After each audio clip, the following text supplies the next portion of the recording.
Hey everybody, this is Dan Petrak. This is my reflection of chapter 11 for the story. Chapter 11 is From Shepherd to King, and it describes the life of David as he goes from shepherd boy in Bethlehem to the throne in Israel. And the one thing that really struck me as I went through the story this time, maybe according to other times, was how long it took from David when he was anointed, maybe from 10 to 12 years old.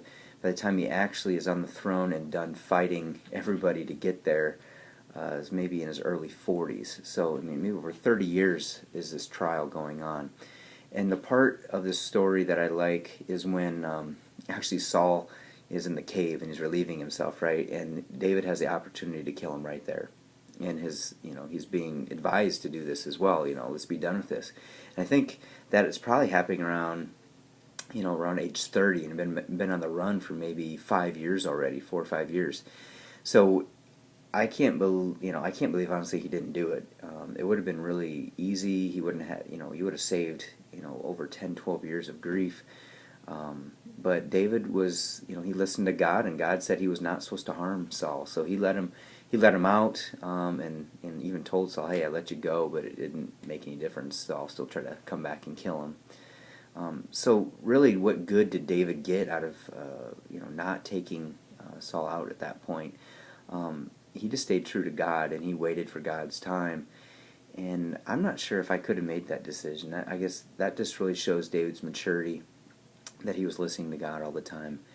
And it makes me reflect on, am I mature enough to wait for when God tells me to do things instead of when I want to do them?